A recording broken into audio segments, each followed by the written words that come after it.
की यह खबर आज निकल कर आ रही है और भारत के पड़ोसी देशों से लेकर दुनिया के अलग अलग देशों तक की नजरें भारत पर जमी है कि भारत का विदेशी मुद्रा भंडार अब 702.9 बिलियन पहुंच चुका है। जी हां दोस्तों, अंततः अब भारत का विदेशी मुद्रा भंडार फिलहाल में जो आरबीआई के पास है वह 700 बिलियन डॉलर को पार कर चुका है।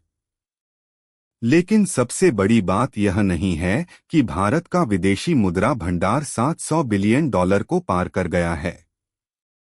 बल्कि जिस समय भारत का विदेशी मुद्रा भंडार इस स्तर पर आया है, इसकी समय सीमा सबसे ज्यादा महत्वपूर्ण है।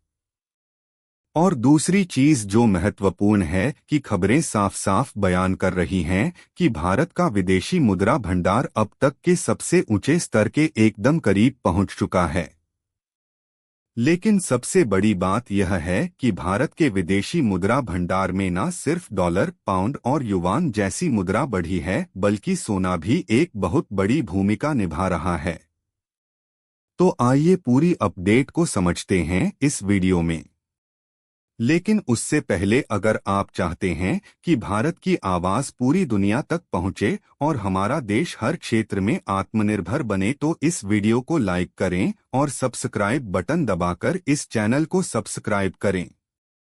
दोस्तों, दुनिया का कोई भी देश हो उसे सुरक्षित तभी माना जाएगा जब उस देश का केंद्रीय बैंक सुरक्षित है। और जैसे कि भारत का केंद्रीय बैंक आरबीआई है, तो भारत को सुरक्षित तभी माना जाएगा जब भारत का आरबीआई सुरक्षित हो, क्योंकि हमारा भारत देश विदेश से तभी जुड़गाता पाएगा जब आरबीआई सही तरीके से लेन देन का जिम्मा संभालेगा और अपने देश के व्यापारियों और लोगों को ही नहीं बल्कि दूसरे देश को भी।